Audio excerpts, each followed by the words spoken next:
Hi everyone, it's Allison from New Little Life. Today we're going to talk about the 5 biggest mistakes that pumping moms make.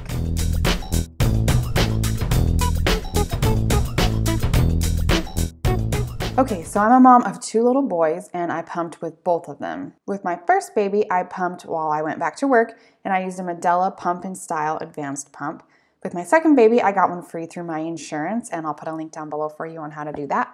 But I used a Spectra 1, which I absolutely loved. And you can see a video on me comparing the Spectra and the Medela since I use them with 2 different babies, and I'll put that up top here for you. But today we're going to talk about the 5 biggest mistakes that I see new moms making. Several of these I have personally done myself, and I'm a little embarrassed to admit, especially since I'm a certified lactation counselor. But I'm also in a ton of Facebook groups online and I see moms asking these same questions over and over. So I wanted to make this video today to help answer some of the questions that I know you guys have.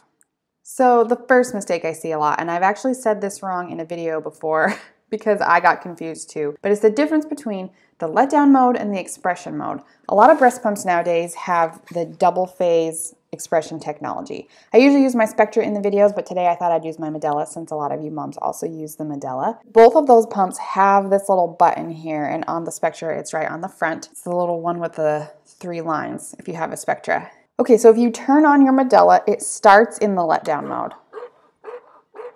So you can hear that that's a fast, kind of quick suck, and that is replicating the same thing that a baby does when it starts on the breast, is it's sucking fast, trying to get your milk to let down. So if you feel a letdown, you can push this button and switch it over to the expression mode. Can you hear how that's a little bit slower and deeper? And this is the mode that's going to draw more milk out, empty the breast. It's slower, longer, and it's similar to what a baby does too. They start fast until they get the milk and then they slow down while they drink it. The Medela is actually pretty cool because if you just let that go on letdown mode, after 2 minutes, it will automatically switch over to the expression mode, so you don't have to think about it. So if you have a Medela like this, you can just turn it on and you don't have to do anything. So play with your pump a little bit and see, find that fast section, that's the letdown, that's the one you want to start with. And then once you feel a letdown or things are really starting to flow, switch over to the expression mode and let it pull that long suck out just like a baby would do. Okay. Mistake number 2 is getting the wrong flange size. So this is a flange. The size refers to the diameter of the opening. This one is a 24 millimeter. They're usually printed on the side. This is a really medium sized one. And so if your nipple is really small and it ends up pulling in a lot of your nipple and areola, it's not gonna work right and it's gonna hurt. If the end part here, the nipple, is too big, and it's not pulling in any of the areola, just rubbing on the nipple, that's also going to hurt and not be effective for milk supply removal. So it's important that you have the right size of this, 1, for comfort, and 2, so that you get all the milk out that you need to get out. Ideally, it should be pulling in the whole nipple and a little bit of the areola. If your nipple is going all the way to the end, you need to get a smaller size. If your nipple is filling up this entire hole and rubbing, you need to get a bigger size.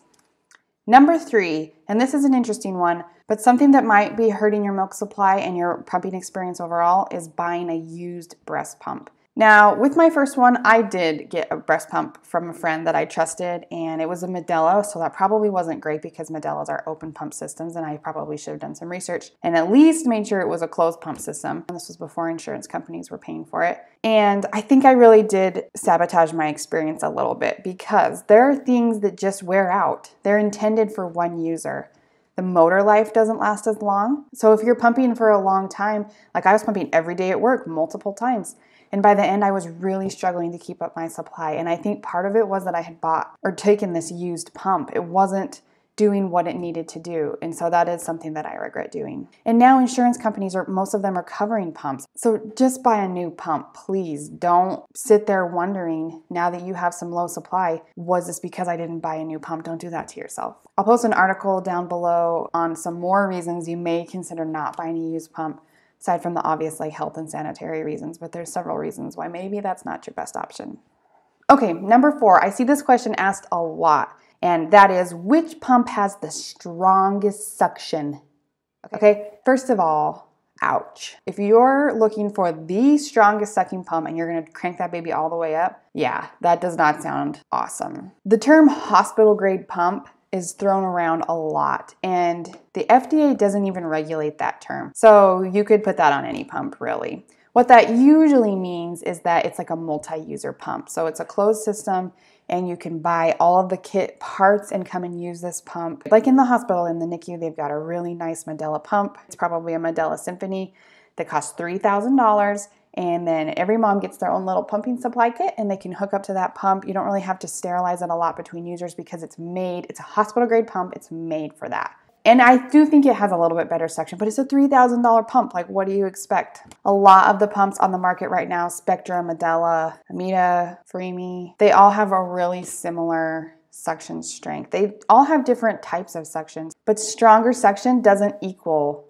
more milk. You don't need more suction to have the best pump and get all the milk out. You need to be pumping the right way to get the milk out.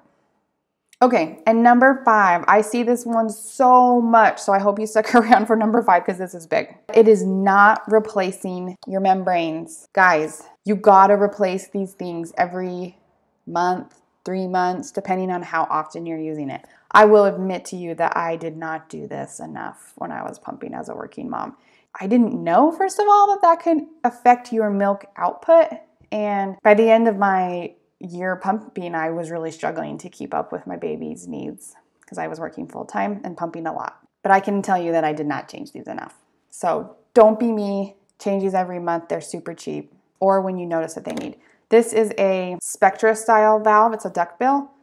So if you notice that your duckbill stays open a little bit like this when you're not pumping, you need to replace it. It needs to be closed. Even if it's still closed and you're like, yeah, it's fine, just replace it every 3 months at a minimum. Every month if you can. They're super cheap. I'll put some links down below. These little valves on the Medela do not come with this pump already attached on, but I've actually had some clients before that were like pumping just like this and they weren't getting any milk out and they're like, pumping doesn't work for me. And I was like, oh, well, you don't have the valve on because no wonder it's not pumping. The suction loop isn't closed. But this should be laying flat on the Medela pumps. It should be laying flat on the, so if you notice that it's up or warped a little bit, change it out. These are super cheap. You don't need to necessarily change this out unless there's a problem with it, but at least this little flap. If you have a Medela pump and you want the walkthrough on it, I'll put a video up top for you on everything Medela, how to set up your pump and get that going. I'm going to do a couple other videos on breast pumping, secrets, hacks, tips and tricks. So make sure to check those out. Don't forget to subscribe so you don't miss all that good stuff. And I'll see you next time. Happy pumping.